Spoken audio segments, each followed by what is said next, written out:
Hay tanto que podríamos repasar de Filipenses, hermanos. Y es bueno siempre hacer una recopilación, porque las cosas que hemos obtenido, que son como perlas, como tesoros que tenemos ahora en nuestro tesoro, ¿no es cierto? La mayor posesión que tenemos es los principios de la palabra que nos afirman. Nos pueden quitar todo, pero no nos pueden quitar lo que Dios ya nos permitió tener aquí. Principios que hacen que podamos vivir en medio de dificultades con gozo. La entereza, la solidez, lo que es la madurez cristiana, estar firmes, el ser afirmados, de tal manera que podemos salir y sea lo que sea que pase, nos podemos gozar. Eso es nuestra mayor posesión, lo que nos vamos a llevar a la eternidad. Y eso es lo que Dios quiere darnos, y eso es lo que yo quiero ahora ir repasando de lo que justamente Dios nos ha dado en el privilegio que hemos tenido de estudiar así, paso a paso, verso a verso, la carta de los Filipenses. Así que vamos a hacer un pequeño repaso. Yo quisiera entonces preguntarles, y que no se cohíban por el video, que tengan toda la libertad de poder hablar, transmitir. ¿Recuerdan qué significaba la iglesia de Filipos para Pablo y por qué? A ver, ¿quién se acuerda? ¿Qué significaba, qué significado tiene, qué de especial tiene la iglesia de Filipos para Pablo y por qué?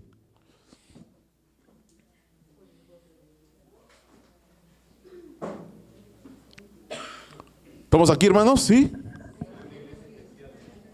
Era una iglesia especial.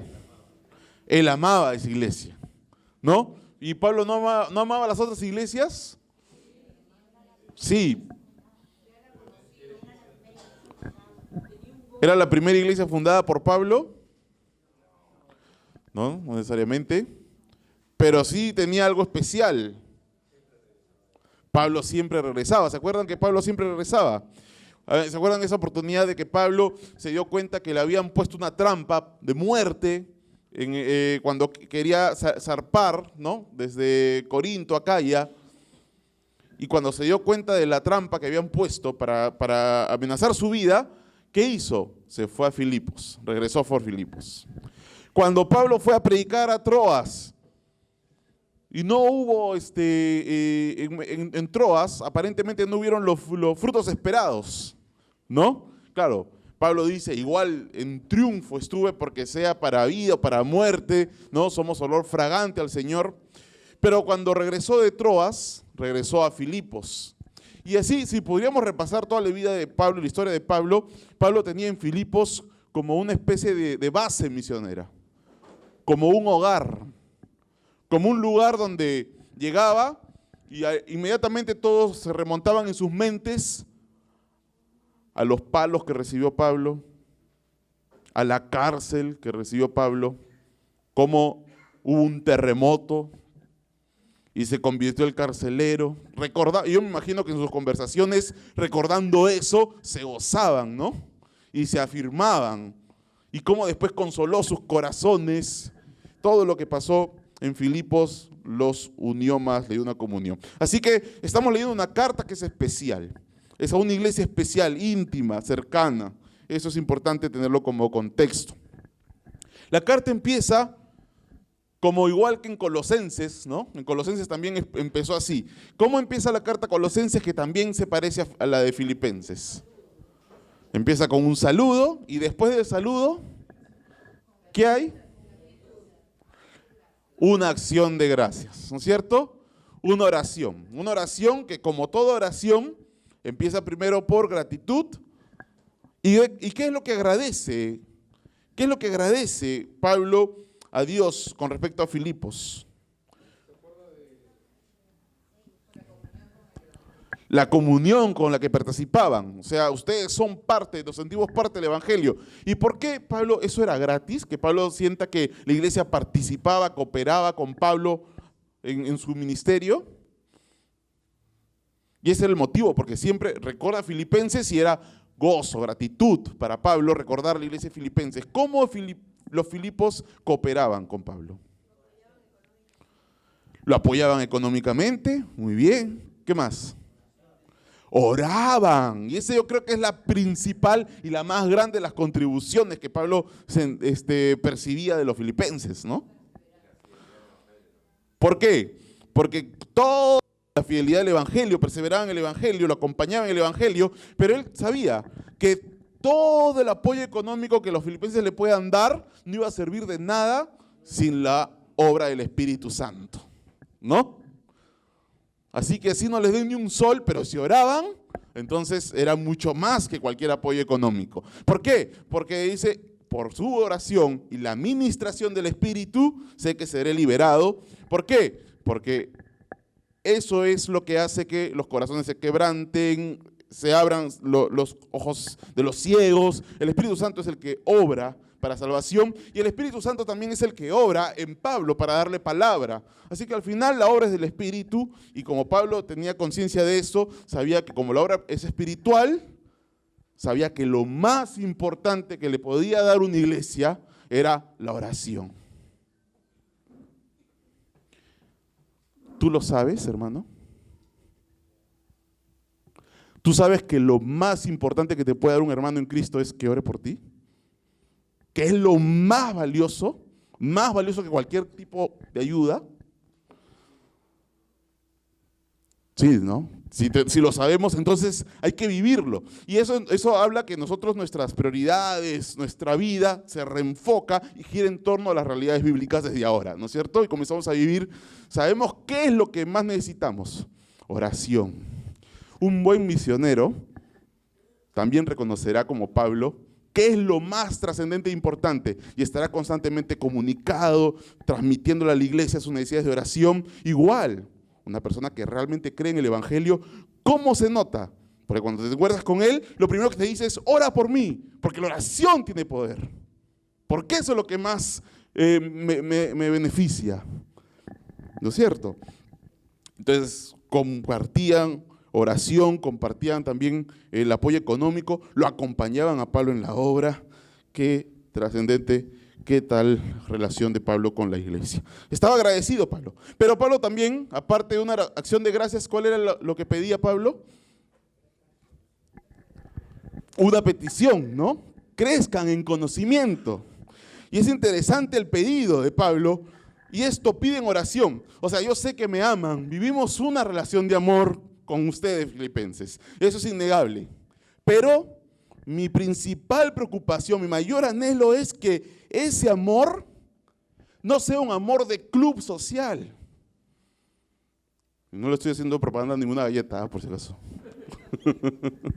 No sea un amor de ONG, no sea un amor de una entidad que en cualquier lugar tú puedes tener relaciones sociales lindas. Pero en la iglesia no puede ser un lugar de simplemente amor, sino que un amor que crezca en ciencia y conocimiento, ¿no?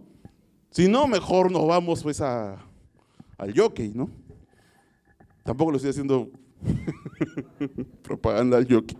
Entonces Pablo dice, sí, amor, amén, pero un amor que tenga discernimiento. Cuando dice ciencia es discernimiento, que juzgue. ¿Qué? Amor que juzgue, pero más bien ahora parece que fuera lo contrario, ¿no? Un amor no juzga, o eso es lo que se quiere plantear, lo que quiere hacer creer, pero Pablo lo que está pidiendo aquí es, no es, ¿no? Dice claramente, este pasaje nos muestra que no es la voluntad de Dios, amor sin juzgar. Que crezca en ciencia, dice, que vuestro amor abunde más y más en ciencia, y no solo en ciencia, sino en conocimiento.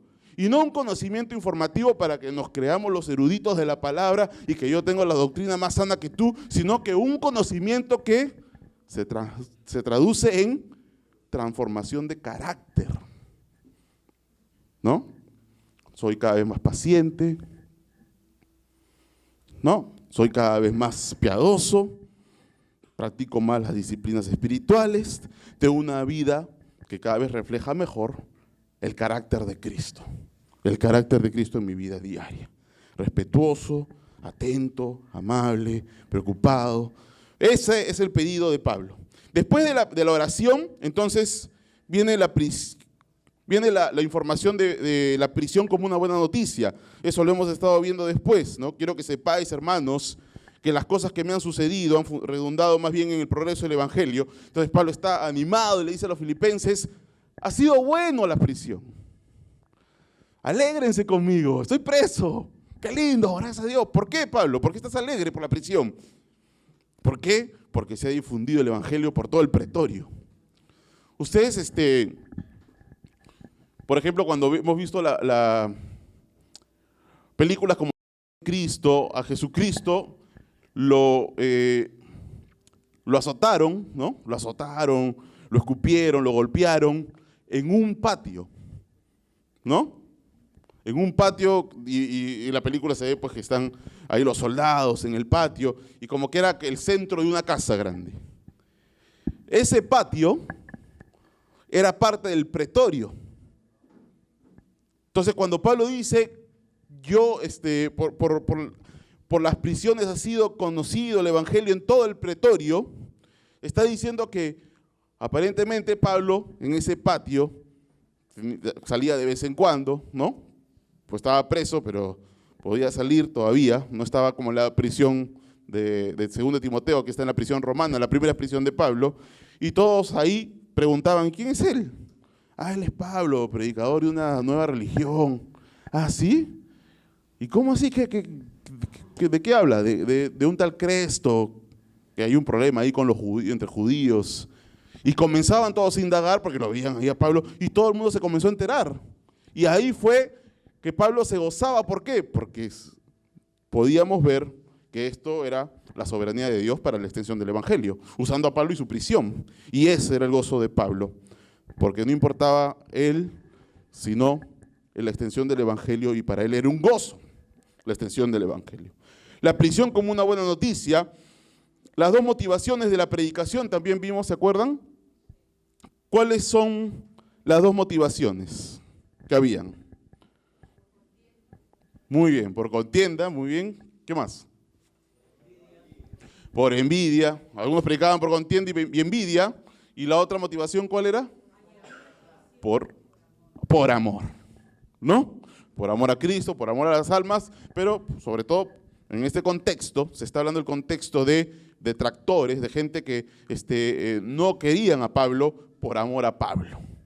Porque después Pablo dice, ¿no? Sabiendo que yo he sido puesto para defensa del Evangelio. O sea, ¿cómo transmitían su amor a Pablo? En que justamente se apasionaban y predicaban a Cristo de buena intención, sabiendo que Pablo era parte de esa obra. Muy bien. Y de ahí de las malas motivaciones o de las motivaciones para la predicación, la pregunta es, ¿se puede predicar sana doctrina con mala motivación? Y nos quedó claro. Qué bueno, ya lo aprendimos, nos quedó claro. Así que no solamente tenemos que cuidar la doctrina, sino también tenemos que cuidar con qué motivación lo hacemos, ¿no? Después de las motivaciones vimos otro tema. ¿Cuáles son las convicciones que dan gozo? Vimos el tema de las convicciones que dan gozo. ¿Y ustedes se acuerdan cuáles son las convicciones que dan gozo a Pablo? ¿Se acuerdan la primera convicción? Él dijo que al final su liberación, que no es otra cosa que la salvación. ¿Qué quiere decir la salvación? Todo es para bien a los que han sido llamados. Si muero, es para bien. Si vivo y regreso con mis amigos filipenses, con mis hermanos en Cristo, a gozarme con ellos, también para mí es ganancia, soy liberado. Cualquiera que sea el destino mío, al final soy liberado, es mi liberación. O sea, la primera convicción es la salvación. Y esa convicción le daba gozo a Pablo. Convicciones que dan gozo. La pregunta es, ¿tú tienes esa convicción? ¿Y esa convicción te da gozo para vivir una vida de gozo en medio de cualquier circunstancia? Aparte de la convicción de salvación, ¿cuál era la otra convicción que le daba gozo a Pablo? Glorificación. O sea que él sabía que por ser fiel a Dios, ¿no? Sabía, por ser fiel al Evangelio, predicar un fiel Evangelio, sabía que así muera o así viva, al final, ¿qué iba a pasar? ¿Ah? Cristo sería glorificado. Y eso lo llenaba de gozo. ¿Por qué? Porque ese es el motivo para el cual vivía. tú tienes esas convicciones, nos haría bien preguntarnos hasta qué punto vivimos con esas convicciones firmes, para ver si vivimos en ese gozo, ¿no?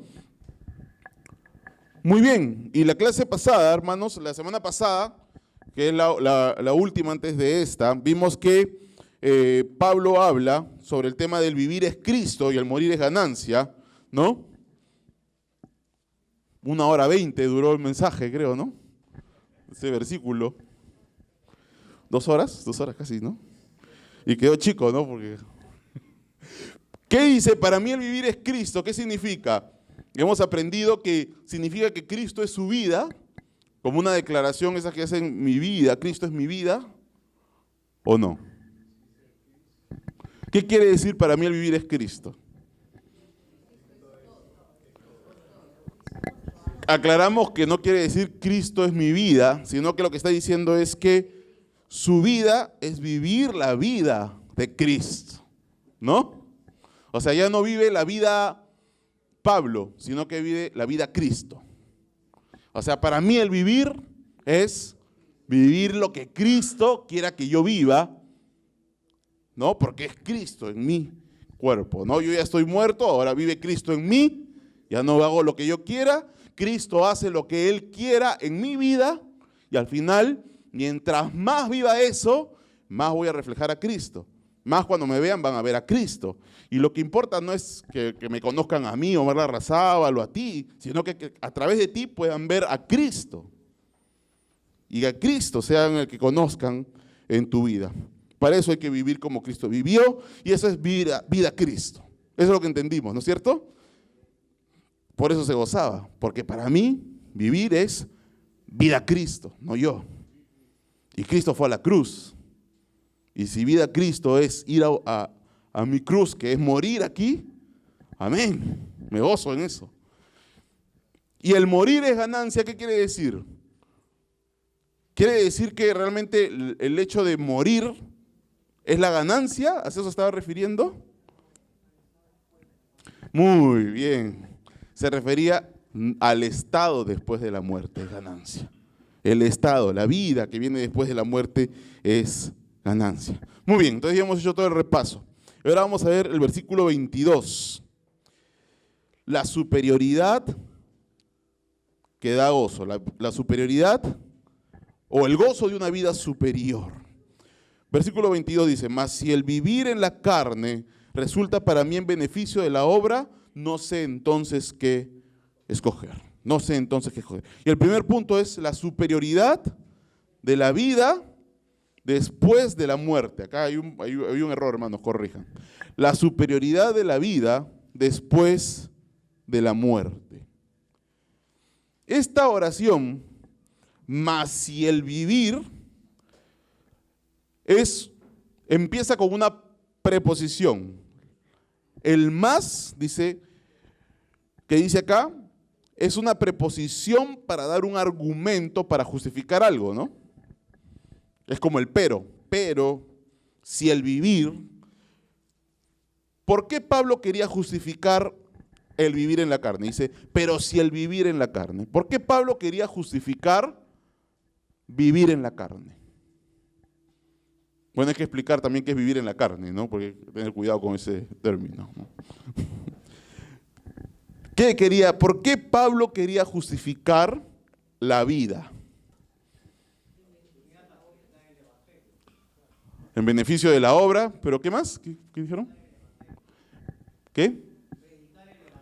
Predicar el evangelio, ya, eso es ¿qué justifica? ¿No? Eso es lo que lo justifica. Pero ¿por qué quiere justificar seguir vivo?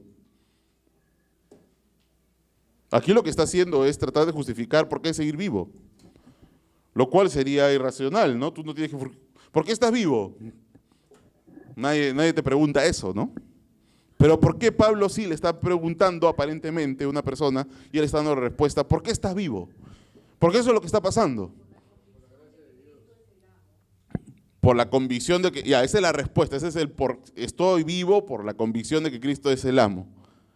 Pero ¿por qué Pablo tiene que justificar que está vivo?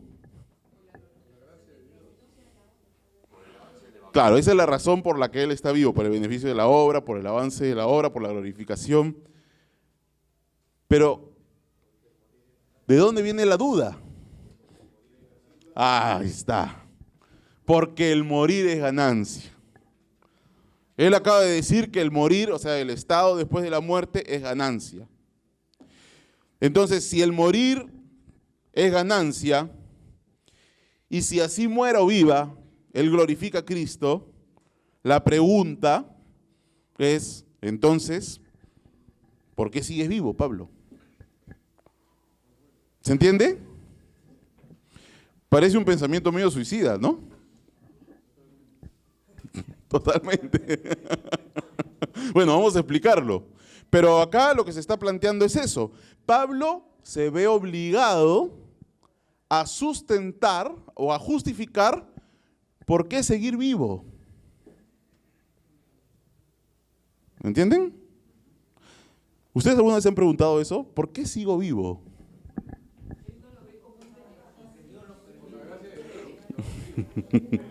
Claro, esa es la razón, pero el otro sería ¿para qué seguimos vivos, no? Eso más bien es la pregunta. Pablo se ve obligado a justificar para qué sigo vivo. Sí. Claro, desde la perspectiva de Cristo. ¿Por qué? Porque Pablo acaba de decir que, o sea, si él muere o vive, él glorifica a Dios. Así que él no tiene problemas con morir, ¿no? Pero si muere es ganancia. Así que más bien aparentemente con lo que tiene problemas es con vivir, ¿no? ¿Se entiende o no? Porque eso nos debe cambiar toda nuestra estructura mental de la vida, ¿no? Estamos vivos. ¿Por qué? ¿Por qué estás vivo? ¿Quieres sembrar un árbol, tener hijos, escribir un libro? Algunos sí. Uy, ya no sé por qué estoy vivo. Ya no sé por qué estoy vivo, pastor. Ya mis hijos ya están grandes, es más, ya se fueron, ¿no es cierto? No. Algunos de repente están en una situación que están preguntándose, ¿y ahora qué hago? ¿Cuál es el sentido que tengo ahora de vida? Y Pablo, en medio de sus circunstancias, sabiendo que el ir con Cristo es mucho mejor, es ganancia, es que él tiene que justificar la razón por la cual vive. ¿Por qué vives? La respuesta es, por supuesto, para beneficio de la obra de Dios, ¿no es cierto? Pero esto nos debería hacer, de todas maneras, evaluarnos. ¿Qué es lo que buscamos en esta vida? Porque definitivamente el ser humano está de una manera que si no vive para Cristo, simple y llanamente tiene una vida vacía, sin sentido. Solamente miren los ganadores de la lotería. Ustedes han visto que hay unos videos donde analizan, ¿no? Las personas que han ganado la lotería casi indefectiblemente han destruido sus vidas, ¿no? O sea, dale a alguien todo lo que desea y lo que vas a estar haciendo es darle su propia destrucción. O sea, ya no tenían parámetros, pues todo lo que querían lo podían obtener. Terminaron más pobres que antes de la lotería, muchos, destruyendo sus familias, vacíos, totalmente esclavos de vicios. Entonces lo peor que les pudo pasar fue que puedan tener todo lo que quieren. ¿Por qué?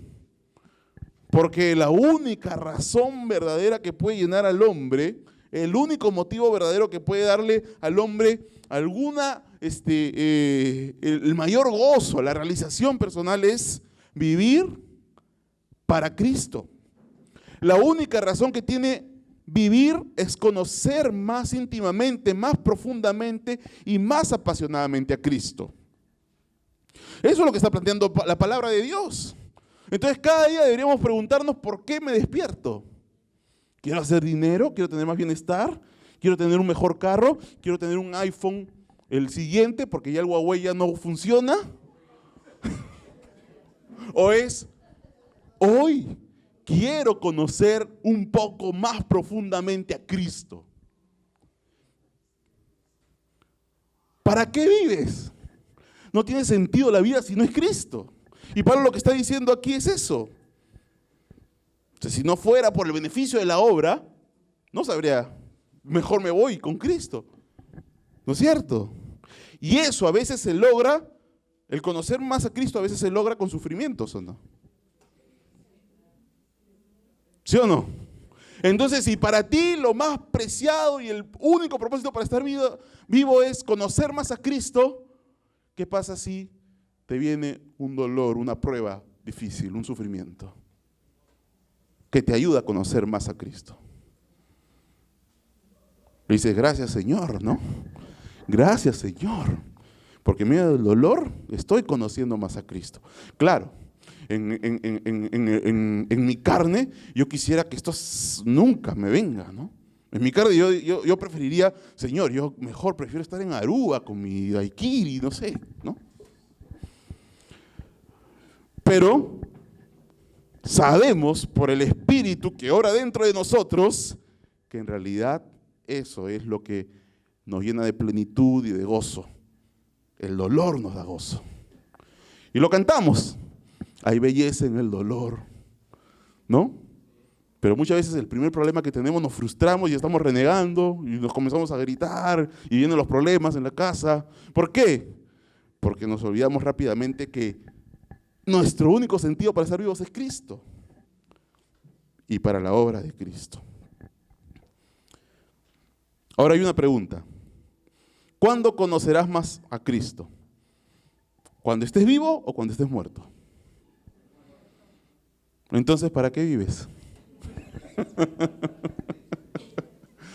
Se va entendiendo mejor el aspecto que lo que está diciendo Pablo es eso. Está planteando implicancias donde aparentemente, no aparentemente, de manera real, lo que está diciendo es que es superior la vida después de la muerte. Lo dice con todas sus letras, estar con Cristo es muchísimo mejor. Entonces, ¿cuál es el único sentido para que estemos vivos? El único sentido es para el avance de la obra. Nada más, no hay otra. Entonces es total y completamente contradictorio y total y completamente ilógico o absurdo que un día que puedas venir a orar tengas otras prioridades, ¿no? Porque solo estás vivo para el avance de la obra, a menos que esas otras prioridades sean para el avance de la obra, ¿no? Porque puede ser, pero tendría que ser las excepciones. Entonces toda tu vida solo va a encontrar sentido y esta es la clave, hermanos. El grado de gozo en tu vida va en relación directamente proporcional con cuán involucrado o comprometido estés con la obra de Cristo. No estoy diciendo que te va a ir mejor, o que vas a tener más recursos, o que no vas a sufrir, sino el grado de gozo. No sé si se entiende. El grado de gozo. Por eso es que Pablo dice, para mí, si al vivir en la carne resulta para mí en beneficio de la obra, no sé entonces qué coger. Ahora hay que aclarar este término de vivir en la carne. ¿Qué quiere decir Pablo con vivir en la carne? ¿Se está refiriendo a ser un creyente carnal? Ni siquiera existe el creyente carnal, ¿no es cierto? No puede decir eso. Para mí vivir en la carne, nunca vivir como un creyente carnal o como alguien carnal va a ser en beneficio de la obra. Por supuesto que no. Vivir, querrá decir vivir con la presencia del pecado. Recuerden que Pablo dijo, ¿no?, en una oportunidad, miserable de mí, ¿quién me librará de este cuerpo de muerte? Hablando de justamente la presencia del pecado en su vida. Vivir en la carne se refiere a eso, a vivir en un estado en el cual la carne aún está presente y no le permite conocer más profundamente y más íntimamente a Cristo. Puede ser, ¿no? Puede ser. Pero no es lo que está diciendo acá. No es lo que está diciendo acá. Recordemos esto, ¿no? Una de justamente las razones por las cuales la vida después de la muerte es ganancia, porque nos quita todo el obstáculo, todo el freno que significa para nosotros la carne hoy para conocer más a Cristo. ¿Por qué no te estás todo el tiempo orando, leyendo la Biblia? A eso te jala el Espíritu si eres creyente. Quiere que todo el tiempo estés orando, buscando al Señor, que todo el tiempo estés en la obra, predicando el Evangelio. ¿Qué es lo que no te permite vivir así constantemente?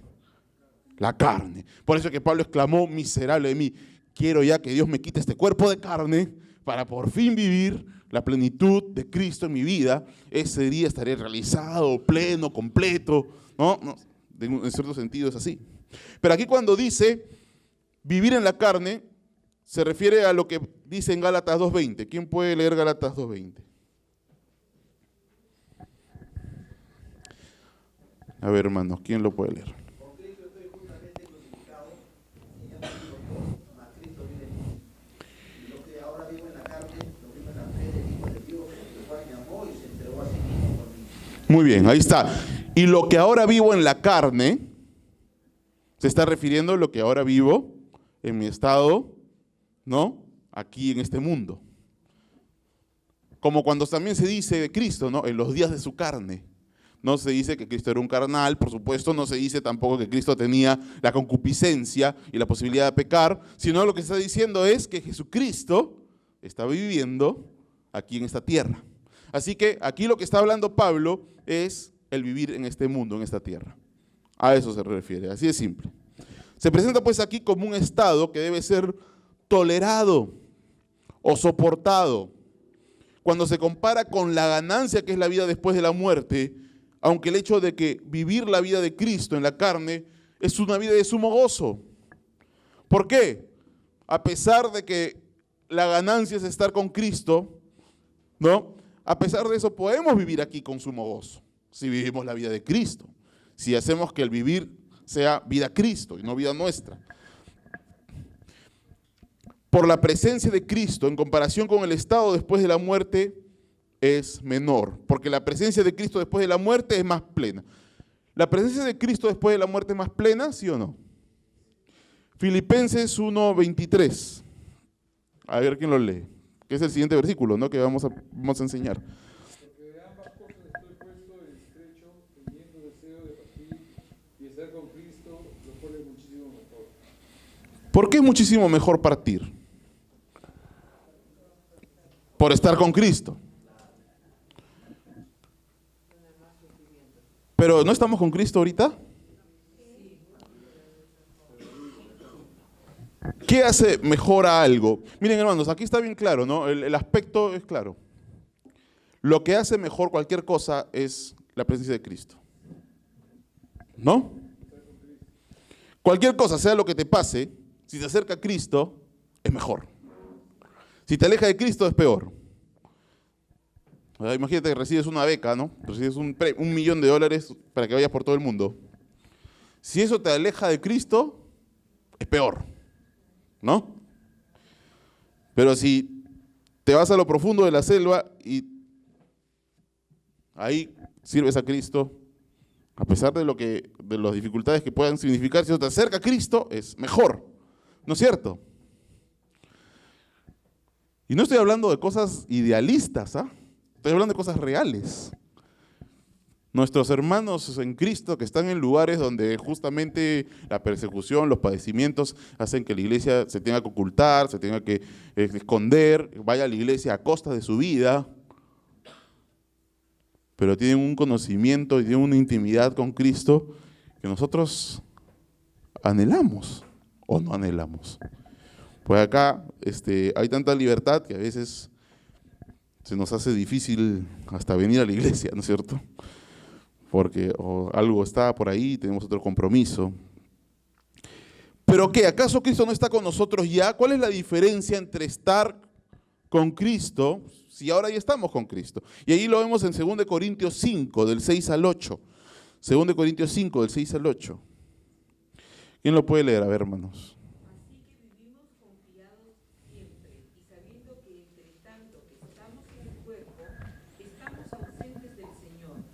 Porque por fe andamos, no por vista. Pero confiamos y más quisiéramos estar ausentes del cuerpo y presentes al Señor. Muy bien. Entonces ahí está diciendo, más quisiéramos estar ausentes del cuerpo. ¿Qué está diciendo eso? Quisiéramos estar muertos, ¿no? Y ya después de tanto leer esto, ¿que acaso los creyentes tienen un pensamiento suicida? Por supuesto que no, ya lo vamos a explicar más adelante. Pero el sumo gozo, el sumo bien, la plenitud más grande, no es un lugar, no es un estado, no es una circunstancia, es una persona. El sumo gozo, el sumo bien, la plenitud más grande, no es un lugar, no es un estado, no es una circunstancia, sino que es una persona. Y Pablo lo estaba experimentando y lo sabía muy bien. Me voy con Cristo, me es ganancia. Me voy con Cristo, a vivir la vida en Cristo, no tengo problemas. Cualquiera que sea la situación, es mi liberación para mí. Mis detractores trabajan para mí. Yo me gozo en esta realidad de vida. ¿Por qué? 100% comprometido con la obra de Cristo. 100% comprometido con el avance de la obra. 100% gozo. ¿No? Ese es el secreto de la felicidad, podríamos decir. Pero bueno, felicidad es una palabra que cae corta aquí, pues, ¿no?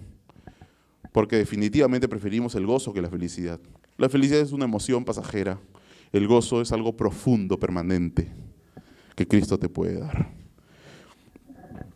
Entonces, esta realidad de la persona de Cristo, hermanos, es algo que quisiera darte la claridad de que tú ya participas de la persona de Cristo, ¿sí o no? De la cual nadie te va a separar. Y es claro porque la palabra nos dice que ni siquiera la muerte podrá separarnos del amor de Dios que es en Cristo Jesús. Así que ya estamos disfrutando esto. La muerte hará más bien que participemos más, o de una manera más plena. Por eso es que la palabra de Dios dice, la vida eterna es conocerte a ti, a Jesucristo y a Dios. Esa es la vida, Él es la vida eterna. Y ya estás viviendo la vida eterna desde hoy. Ahora depende de ti en qué dimensión la vives. ¿Por qué? Porque la palabra de Dios nos dice, esforzaos en la gracia del Señor. Vive para Cristo. Renueva tu celo por el Señor. Renueva tu compromiso por las disciplinas espirituales. Vuelve a desechar todo lo que está estorbando la comunión con Dios. Vuelve a comprometerte con Él. Renueva, aviva el fuego de la obra de Cristo en ti. No te contentes, no te conformes con el cristianismo que nos venden hoy. Estamos tan rodeados de un cristianismo pero tan light, barato, tibio, que pensamos que lo que nosotros vivimos es radical de repente. Pero cuidado con ese pensamiento que nos adormezca. Definitivamente nosotros anhelamos más de Cristo. Y quisiéramos que Cristo haga esa obra en todos. La superioridad de la vida después de la muerte. La segunda superioridad que plantea acá Pablo es la superioridad de una vida fructífera. Dice, resulta para mí en beneficio de la obra. Y a mí me llamó la atención para mí. ¿Por qué dice para mí? ¿Para quiénes no era así? Muy bien, para sus detractores. Muy bien, Sandra, para sus detractores no era así. Entonces el para mí resalta que Pablo vive un contraste con sus detractores. Y por lo tanto, él vive el gozo. Y más bien él debería estar apenado por sus detractores. ¿Sí o no? Para mí el beneficio de la obra, no sé qué escoger. ¿Por qué? Porque el avance de la obra no es beneficio simplemente de la obra, sino que es beneficio para mí. ¿Se entiende eso? La diferencia. O sea, no es que, bueno, ya lo tengo que hacer, todo sea por la obra, ya está bien, resignación, porque la obra de Cristo es lo más importante. No, no es así. Lo que está diciendo aquí Pablo es, si se beneficia la obra, el beneficiado soy yo. Yo me gozo, yo soy la obra. ¿Por qué? Porque Cristo está en mí. Y lo que avance la obra de Cristo, yo soy el que me gozo. Recuerden que Jesucristo, cuando estaba con la samaritana, los discípulos le trajeron de comer y él se le quitó el hambre. ¿No es cierto? ¿Por qué? Porque la pasión por la predicación del evangelio, el amor por esa mujer samaritana que había visto a una mujer rendirse a Cristo, ir corriendo, ¿no? Después de la vida que tenía, hizo que a Jesucristo se le quitara el hambre. En esos momentos vio la obra y dijo: mi comida y mi bebida es que haga la voluntad de mi Padre. ¿Sí o no? Así deberíamos vivir. Y cuando vivamos así, viviremos el pleno gozo de Cristo. Y por eso cuando Pablo dice, para mí, en beneficio de la obra, porque lo que le beneficia a la obra, yo soy el que me estoy beneficiando. ¿Por qué? Porque Cristo vive en mí. Ya no vivo yo. ¿Qué tan identificado estás con la obra de Cristo, hermanos? Será la misma proporción de tu gozo. De tu gozo. La palabra beneficio en el griego es fruto. ¿Y a qué fruto se refería aquí? ¿Ah? ¿A qué fruto se refería? Si no había resultados de almas convertidas, ¿no había fruto? Se está refiriendo a eso porque cuando dice resulta para mí en beneficio de la obra, el griego es resulta para mí en fruto en la obra. ¿A qué fruto se está refiriendo? ¿Se está refiriendo a almas convertidas? O sea, ¿es resultados? Si no hay resultados, no hay fruto. Y no hay gozo. ¿Ah? La predicación, así hayan o no resultados. A ver, vamos a verlo. Y ahí está la superioridad de la gloria de Dios. Ya hemos visto la superioridad de la vida después de la muerte. Ya hemos visto la superioridad de una vida fructífera, pero vamos a ver la superioridad de la gloria de Dios. Dice Pablo, no sé entonces qué escoger. El que Pablo no sepa qué escoger implica un desconocimiento de la voluntad de Dios con respecto a esta área. ¿No? ¿Por qué? Si morir resulta en más gloria para Dios, si yo supiera que muriendo glorificaría más a Dios, ya sabría qué escoger, ¿no es cierto? Pero como dice, no sé qué escoger, porque no sabe qué es lo que va a glorificar más a Dios. O morir o quedarse aquí para el avance de la obra. ¿Cuál de las dos? Porque hay veces que la semilla cae en la tierra y muere, ¿no? Como un paralelo de lo que hizo Cristo, ¿no? Y a veces hay ministerios que es cuando mueren que tienen más fruto. ¿Sí o no? Yo me acuerdo que un misionero que se llamaba Joseph Som, que vivía en Rumania. Y él, él ya salió de Rumania, por eso puedo contarlo, ¿no? Y él, en medio de Rumania, había una persecución muy dura, muy cruenta. Entonces, todo el tiempo se tenía que cuidar. Pero llegó un momento en el que ya estaba tan cansado, tan harto de la persecución, porque lo paraban metiendo preso, lo paraban enjuiciando, lo paraban interrogando, que él dijo, ¿saben qué? Ya, si quieren matarme, mátenme. Entonces, el policía estaba ahí interrogando, mátenme. Y el policía, me quedé sin voz, le dijo, tú quieres ser mártir. Entonces, Joseph Son se quedó así como, bueno, no sé, no era su intención, sino que ya estaba harto y ya no sabía qué más hacer. Entonces él dijo, sí, yo quiero ser un mártir. Y si me matan, mis videos, mis mensajes, todo el mundo, que ahorita ya los quiere escuchar, cuando sepan que estuve dispuesto a dar mi vida por ellos, más aún querrán escucharlos. ¿Saben lo que pasó? Le pusieron seguridad del gobierno de Rumania, comunista, anticristiano, para que nadie lo toque cuando predique el evangelio. Eso es real. Esto es una historia verídica, y la pueden buscar en internet, Joseph Som, Rumania. Entonces, cuando él predicaba, habían personas que se enardecían y querían golpearlo, querían atacarlo, y el gobierno lo protegía, los policías ahí lo protegían, y él podía seguir predicando. Entonces él lo ilustra de esta manera. Cuando yo temía por mi vida y quería proteger, guardar mi vida, la estaba perdiendo. Pero una vez que perdí mi vida por causa de Cristo, la gané. Porque puedo predicar con toda libertad. Sus discípulos, por supuesto, vivieron algo parecido de los discípulos de Pablo en Filipos. Cuando él fue expulsado al final del país, lo llamaban y le decían: Joseph, no sabes lo que me ha pasado. ¿Qué te ha pasado? Me han botado del trabajo. Oye, hermano, pero qué terrible. No, Joseph, no es terrible. ¿Por qué? ¿Qué pasó? Porque me votaron por predicar a Cristo y ahora todos los que estaban en mi trabajo han venido a mi casa porque quieren saber de qué estaba predicando. Y entonces ellos se ponían a llorar escuchando eso, pues, ¿no? ¿Por qué? Porque vivieron lo que vieron en Joseph, la superioridad de la gloria de Dios. Pablo no sabía hasta ahora qué escoger, porque no sabía cuál era la voluntad de Dios en ese sentido. Y es como la soberanía de Dios en la predicación. Nosotros hacemos el llamado general por la predicación, ¿no es cierto? Hacemos el llamado general, pero como no sabemos la voluntad de Dios, de a quienes Dios ha escogido, porque la palabra dice muchos son los llamados, hablando de la predicación. Ese muchos son los llamados es la predicación.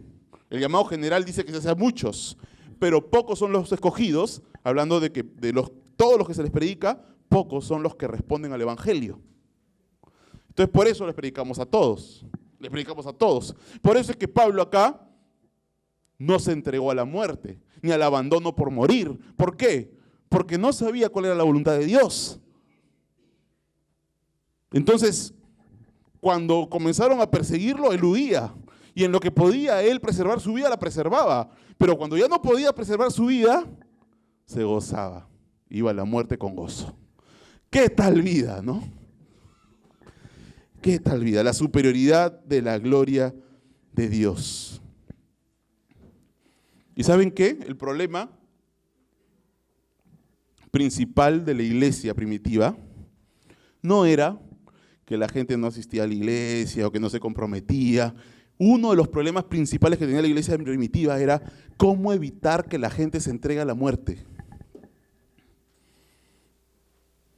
Porque la gente estaba dispuesta a dar el todo por el todo. Cuenta la historia, por ejemplo, de una madre que cuando su esposo lo estaban quemando, el hijo quiso salir corriendo a declarar sobre Cristo en medio de la quema de su padre. Y la mujer lo que hizo fue esconderle la ropa al hijo para que el hijo no vaya a predicar. Entonces justamente uno de los debates y una de las cosas que se enseñaba a la iglesia era: tienes que preservar tu vida lo más que puedas, porque no sabes cuál es la voluntad de Dios. De repente Dios se glorifica más con tu ministerio que con tu muerte. Así que no vivas una vida suicida. Pero miren los problemas de ese tiempo, qué contraste con los que tenemos ahora.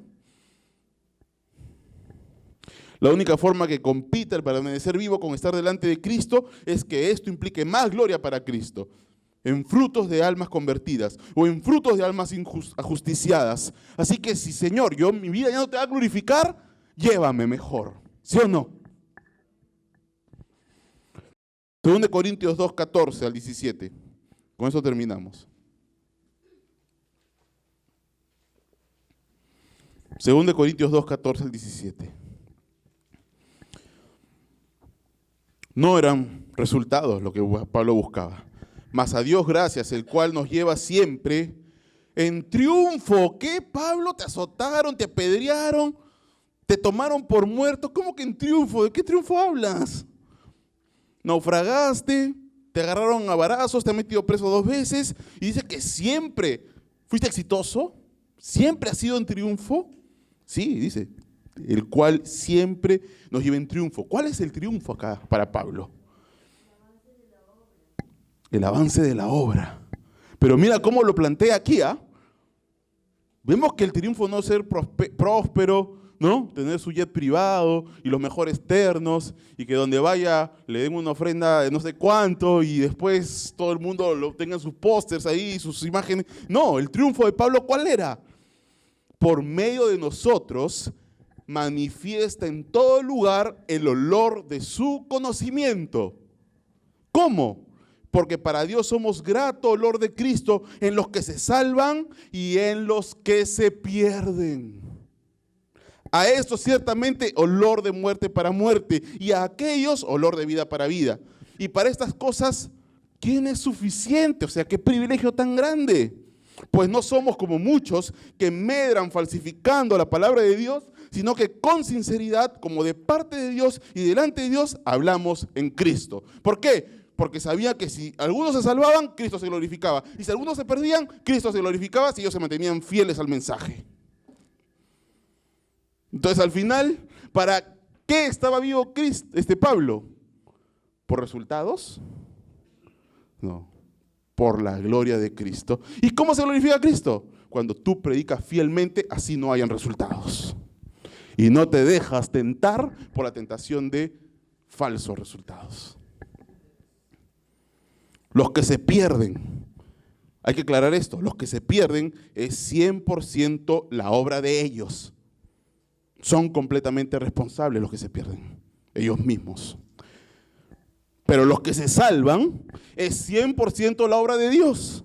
Son completamente receptores de la gracia. Pero sea que se salven, o sea que se pierdan, Dios es glorificado. Pablo era consciente que había dos formas de dar fruto. Frutos en vida, predicando el evangelio, o frutos en muerte, cuando por su testimonio de muerte, incluso algunos sean tocados por el Espíritu Santo, por el mensaje. Ya vimos que esto no da pie, por supuesto, para nada a un espíritu suicida, porque eso es ahora lo que tenemos que aclarar, ¿no? Si antes teníamos que aclarar, esfuércense en el evangelio, hermanos, anímense en el evangelio, obren, comprométanse con la obra. Ahora lo que más bien nosotros deberíamos aclarar es, cuidado hermanos, ¿no? No se vayan al extremo. Ese debería ser el problema, si es que creyéramos en el evangelio verdaderamente. Claramente Pablo sabía que, como no sabía cómo iba a glorificar más a Cristo, él no podía entregarse a la muerte. Tenía que cuidarse. Conclusión. El gozo de una vida superior, hermanos, si tú quieres tener gozo por vivir la vida superior del evangelio, el planteamiento de Cristo es gozarse en la convicción de la superioridad de la vida después de la muerte. Esta esperanza te purifica, ¿no es cierto? Si tú sabes que esta esperanza es real, desde hoy la disfrutas. ¿Disfruto la vida eterna, pastor? Sí, la disfrutas. ¿Cómo?